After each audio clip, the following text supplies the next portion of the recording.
alobi aweza masolo ya bato mayele 24 heures sur 24 heures s'abonner na yo et consommer information ndenge esengeli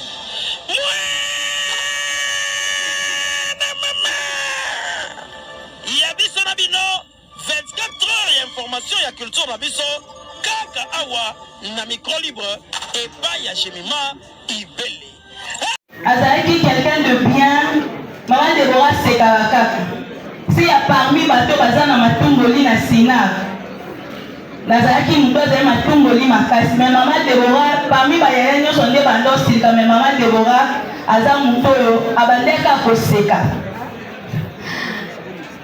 Je me souviens l'autre fois nous avions invité na Brazzaville président Memi biso nyonso na Brazza tant tokomi na Brazza invité biso quelque part na autorité mokuna tokomi na ina zo sali na que se servir ma Deborah biyo fando za na mwana mukie bikolo bazwa siko biloko onde na ndo monde na ngami ma Deborah toujours lié mingi pour que ndo bene madia na bi ma Deborah so lié mingi olingo lié su biloko zela na mikolo bazwa biloko ngo za tomata munene ba chacha biloko na kati na ma Deborah weli kazwa ngo dans ma vie de matin qui a été aussi si peut toujours quand na mtu kazozo place d'aller loger to komi kuna boy ngape na liaki ndamu na yoki maman pour ça kasumbalesa bandi comprenez toza ba comédien alors qui pour ça kasumbalesa na kina mikoteli na kasumbalesa ngamoko mais tellement la bano umela kuna ma Deborah pe aye ko pokele ngai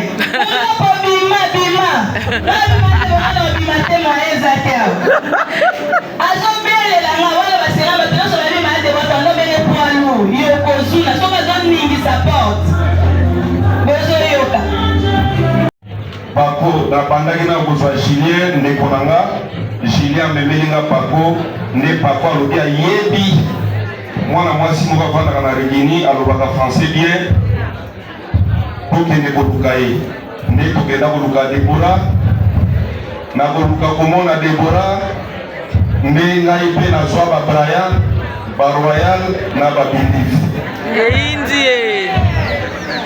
donc c'est un grand témoignage. Je pense si soki na yebaki Deborah te mbeli ba Brian ba Royal ba Bindif ba yate. Donc le plus grand témoignage que je peux faire yango nazoloba toujours c'est la tata de mes enfants. Yango nalobaki tokotika Deborah te tokozala wana parce que apporta un plus na ba vie na biso oyo. Donc soki tobengamaka ba papa un jour na vie c'était grâce à la rencontre na ye ndenge ayaki na groupe parce que elle y a ye amemi peleki na ye maman Karine. Donc c'était ça le départ vraiment qui va nous permettre plus tard de devenir des papas et responsables dans la vie. Donc c'est un grand témoignage que j'ai pour cette femme et elle était moi témoignage moké toké kisangani parce que ngai oui nazalaki moi moké boye mais nazalaki depuis tobandaki nazalaki très sévère. Je ne permettais pas aux acteurs, aux actrices baswan. Alors toké kisangani baswani na Thérèse na kati bango voyage nazwi équipe nyonso etikali nga nazwi na ye Thérèse na ye Deborah aéroport wo pour être bango na groupe nanga baswanaka te babundaka te et on s'est retrouvé à Kinshasa et le lendemain lokola ye pa azalaki moto akanga makambo na motema te il est revenu vers moi pour demander pardon et pour ndenge to évoluaki.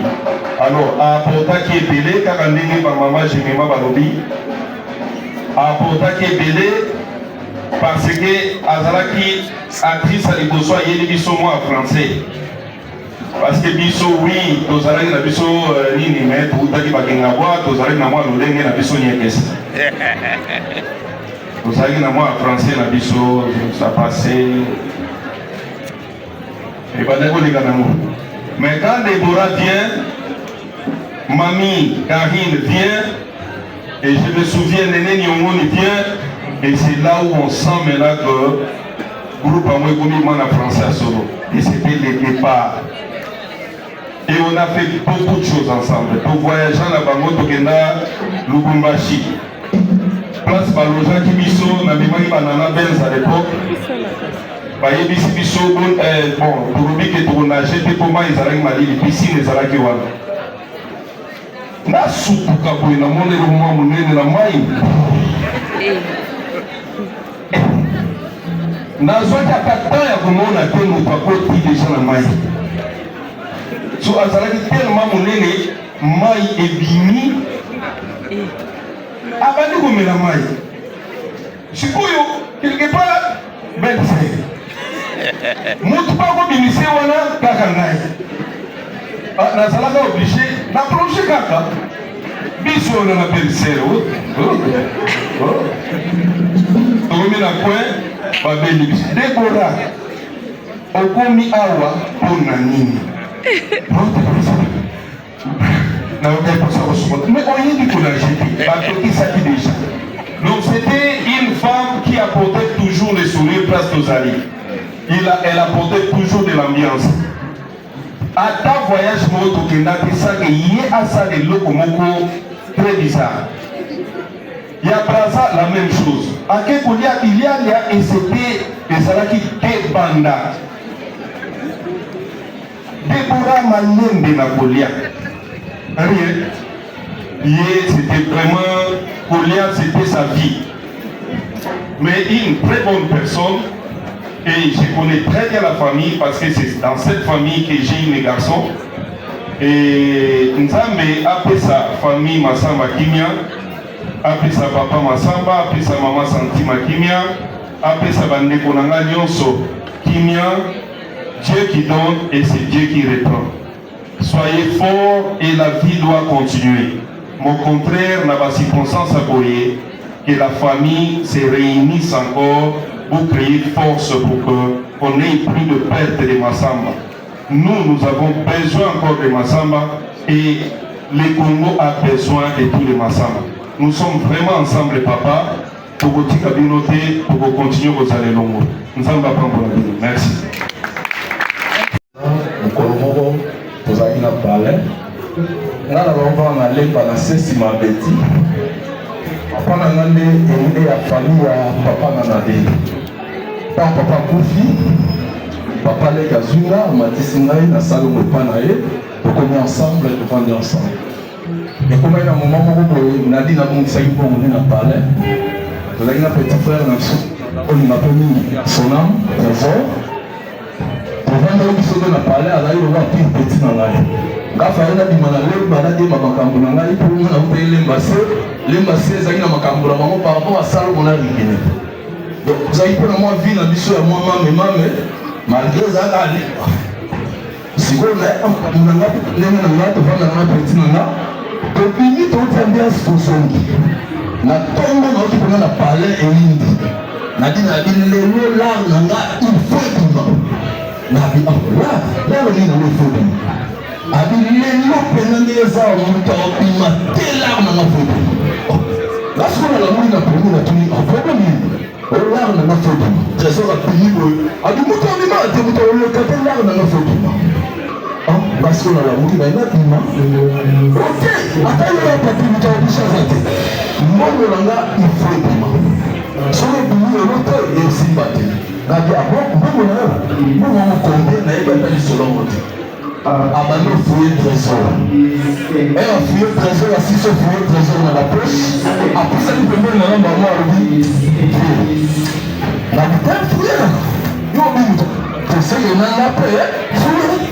Nawala tete nawala bandi na ye nazalo bana yote donc vraiment eza pasi na motema parce que azali ki moko polanga ayeba ikamba te soko yo c'est tel que accueillante amoyamba yo na ndenge moko rondo makutu nayeba la fois passé na petit prière na zamba na zo kita na tendance na mba babelanga mpona ya papi na balungi boye na moni ye akanganga na linga kutokoya ayisima vraiment akoma kovanda koto eza pasi na motema donc vraiment neti nga personnellement soki mpona nzambe mpenza balobaka keno nguya wana ya kozongisa personnellement naosenga na nzambe azongisa Mais le rôle Nzambe a décidé ne pas le mettre de son souffle pour le retenir.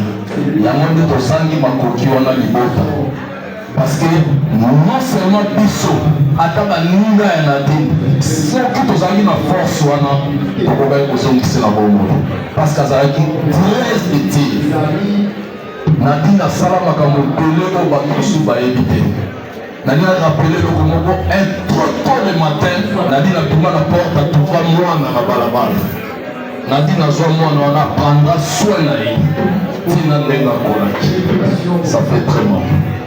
Ça fait vraiment très très mal. Mais c'est la vie. Nous avons besoin de nous saluer. Et puis surtout merci. Nous avons beaucoup aux humains. Atikali à travers de notre cœur. Nous ne t'oublierons jamais. Paix à tout le monde.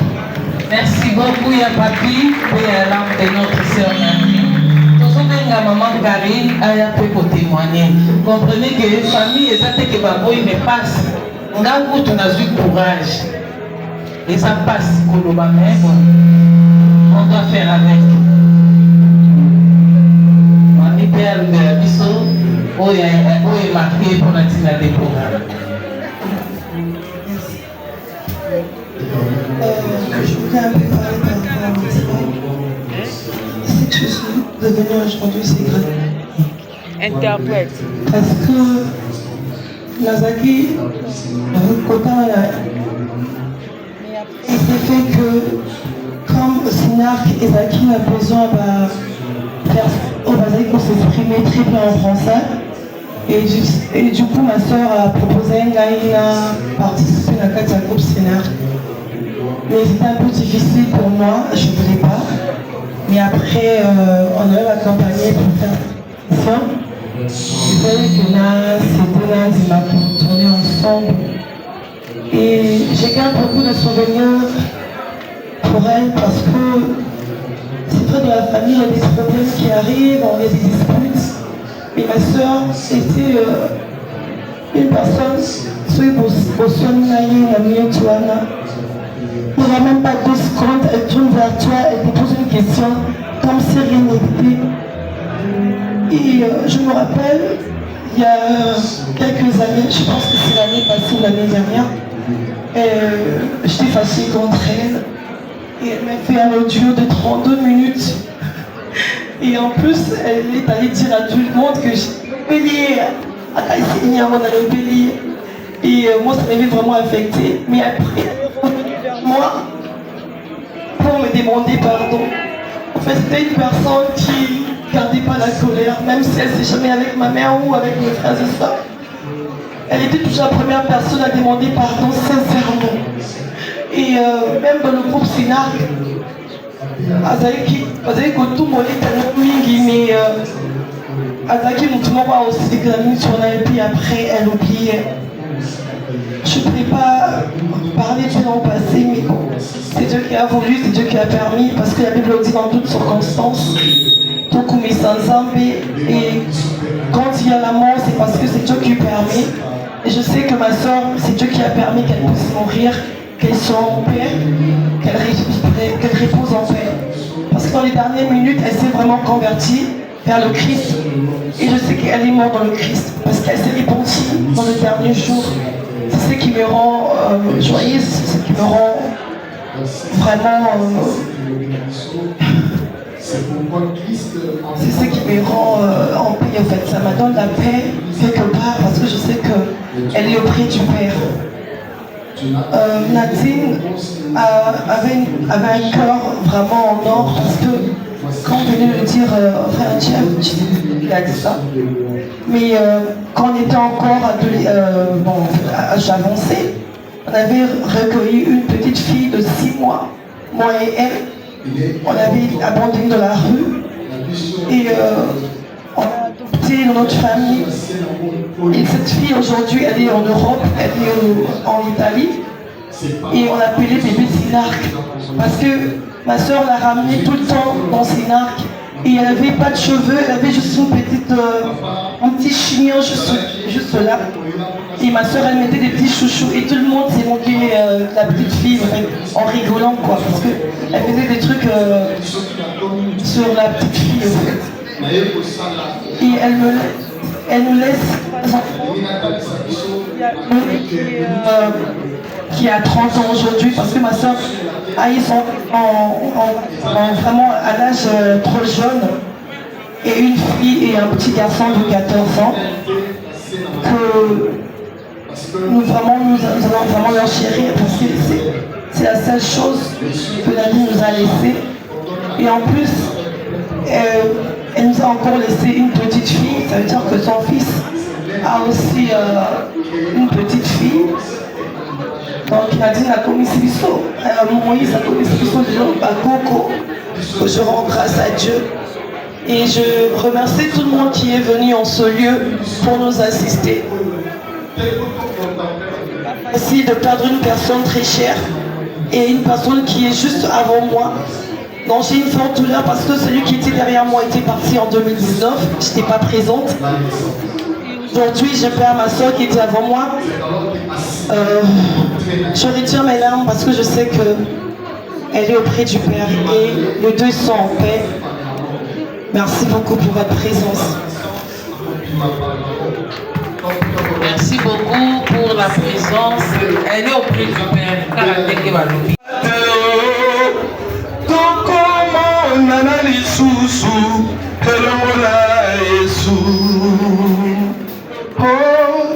Monga nzambe beti lisusu monga debora esili kobeta monga nzambe beti lisusu pasi mingi na motema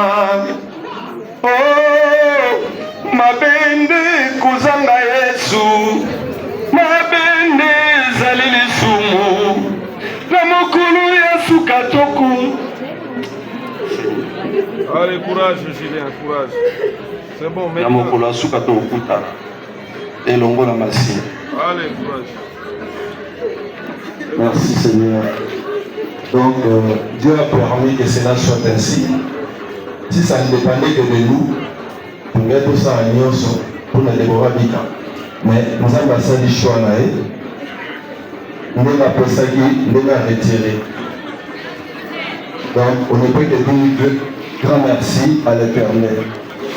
La Bible déclare qu'il faut rendre grâce à Dieu pour toutes les circonstances. Donc, on ne peut que rendre grâce à l'Éternel. Merci beaucoup. Merci beaucoup, merci. On peut que rendre grâce à l'Éternel. Pendant que Bolam a dévoré les gars qui étaient va passer belé, mais on ne saura pas appeler tout le monde. J'appelle Catherine P. Il n'est pas pour témoigner Bolam a dévoré. Azam Moutoua Batu. Papa Massamba Bota dit Déborah. Aïe Paka Déborah Azam Moutoua Batu. Déborah Bissonios. Beau de la Bénéo. Roger Lima m'a demandé de faire un petit témoignage. J'étais catapultée vers 2004. Ça c'est l'époque, donc j'étais avec vous. Et alors en fait, c'est Nadine qui nous a ramenés tous ensemble ici. Il y a beaucoup de gens que j'ai vus depuis une dizaine d'années. Nostalgie, mais aussi dommage. Et ça doit être ainsi.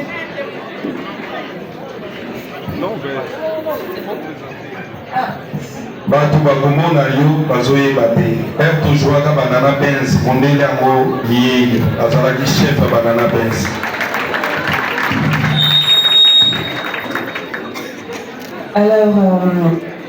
Alors, les gens qui ont parlé avant moi, ils ont déjà beaucoup dit. Et alors, je pense que je vais répéter certaines choses qu'ils ont dit. Pour moi, Dani a toujours été la meilleure comédienne de la troupe. Je pense que c'est toi qui as parlé de son français, sa façon de parler, mais je pense aussi que c'était une comédienne qui savait jouer des rôles les plus divers. Ici, j'ai noté, dans les 10 minutes que j'ai réfléchi, elle a joué le rôle d'une mère dont l'enfant avait fait l'adultère avec son mari. Elle était maman pasteur, Elle était aussi une mère qui cherchait les féticheurs pour changer le gender de l'enfant et qui amenait ainsi la sorcellerie dans le foyer. Alors là, je parlais des séries comme Dilemme, Héritage de la mort, Nana Benz. Alors, mais pour moi, en fait, ce qui m'a... la première chose à laquelle j'ai pensé, c'était quelque chose que le grand public ne connaît pas, mais Synarque, quand vous faites vos répétitions, je ne sais pas si aujourd'hui vous le faites encore, mais vous aviez un ballet. Et alors tout le monde devait apprendre à danser. Et alors elle était une très bonne danseuse. Alors je l'admirais comment elle dansait. Et je me souviens que beaucoup d'entre vous aussi ne comprenaient pas comment elle pouvait faire certains mouvements. Mais juste pour vous montrer comment elle était talentée, pas seulement dans le théâtre, mais il y avait des autres arts qu'elle maîtrisait. Quelque chose que je n'ai jamais oublié, c'est son rire complet. Et je l'entends encore en fait. Si je pense à elle, j'entends son rire complet. Et il y a des autres qui ont parlé aussi de son rire. Et ça mettait tout le monde tout de suite à l'aise.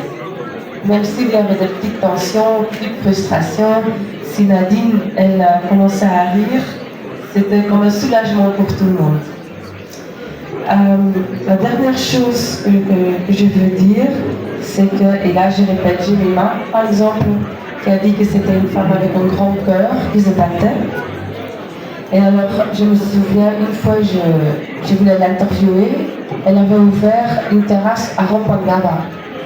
Et j'étais là très tôt, avant qu'elle arrive, et il y avait un petit garçon qui ouvrait déjà la terrasse pour elle. Et au moment qu'elle arrive, elle commence non seulement à la corriger, elle n'avait pas fait ce qu'elle avait demandé de faire la veille, mais elle donnait tout de suite aussi des leçons pour sa vie. Et alors vous témoignez que dans le théâtre, et Mamoulou a parlé qu'elle est devenue une femme qui a été world-shaped par Nadine, mais en dehors du théâtre, elle a aussi influencé beaucoup de gens. Et je pense que c'est le rire complet et peut-être une personnalité complète qui va en dehors de l'écran, en dehors de l'église, mais aussi dans la rue, dans les taxis. Et je pense qu'elle va continuer à vivre dans toutes ces personnes-là qui un jour ou l'autre ont reçu un ou plusieurs conseils de sa part. Alors je veux offrir mes condoléances à tout le monde. Je suis triste, mais aussi contente de partager ce moment ici. C'est presque par hasard. Et peut-être que c'est la vie que j'ai vécu ça dans ce genre. Merci. Merci, femme de prière. Moi, mon lobo. Hello everybody. Moyebi kutata anglais. Hello everybody. Kama ameni balobi bazobo debate ko baje ya ko filmer. Usa mo ibatu bango le papa, c'est simple. Soko ni go filmer wonguza mi. Go down, lay down.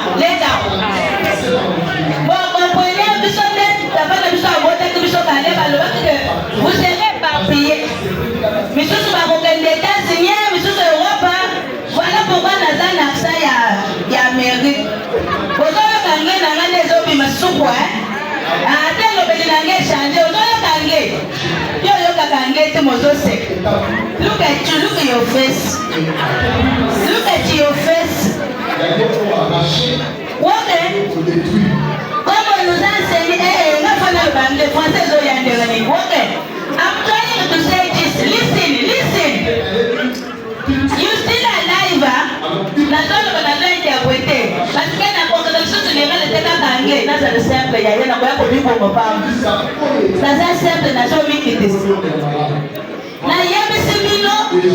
Moi je suis à l'Aïe. Oui, à l'Aïe de l'autre zone, ben à Ibemboyo. Moi je suis à l'Aïe. Je suis à l'Aïe. Soko subite osali number 2 nazobo ekotanga kombo number 1 ezako suba number 2 natanga kombo te maza mutu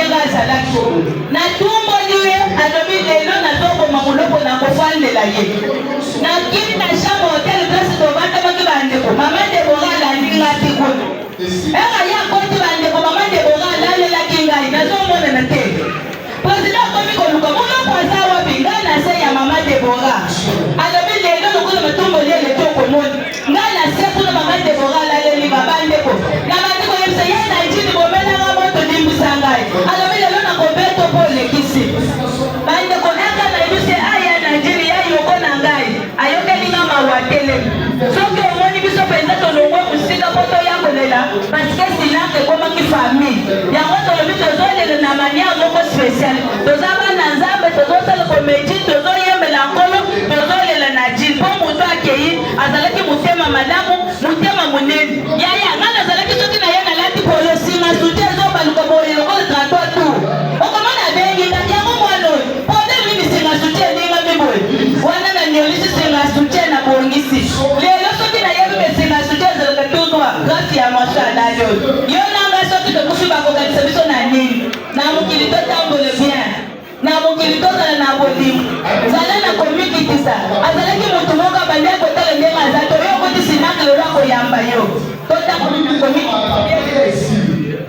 totambola na bolingo tozala na komikitisa yango nde esali lelo toya kolela ya na jini mingi ya koloba ezali me lokola makambo ebele ya kosala ezali ngai na soki awo nalingaki kaka na remercie bato nyonso bafani na biso oyo boya kolela na biso oyo bosepeli koya kotala biso lelo ndako ya mawe eza ndako oyo bainvitaka motu te nzambe apambola bino nyonso oyo boya kolela na biso toza sirke ye place akeyake na kimi mpo na sukawa ayambaki nzambe lokola mokonzi mpe mopikisi na ye abandaki kokonfese kombo ya nzambe etikali nga na yo soki toye place aboye ifo biso moko tomitalaka omitalelo bino biso te ezanga na kokende wapi nzambe apambola biso nyonso bino nyonso boye kolela na biso elongo soko omoni toye po tolela ye parceke bolamu eleki ebele azalaki motu ya malamu aza korevese aza kofula azalaki lokola mpuku azozwa azofula yo azalaki kopesa kaka pasi te yango omoni toye kolela ye nzambe apambola bino yo ozotalanga na miso mabe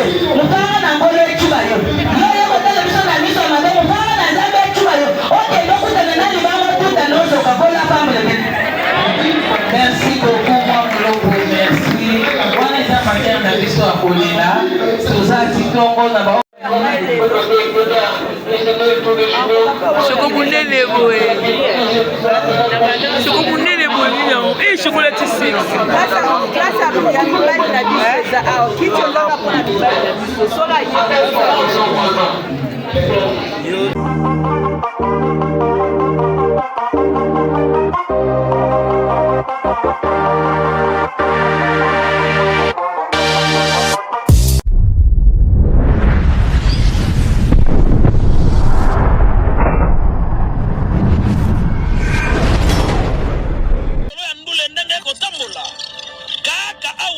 na micro libre oza libre loba ndenge olingi kasi kofinga te po jemima ibele alobi awa eza masolo ya bato ya mayele 24 heures sur 24 heures sabone na yo okozoma information ndenge esengeli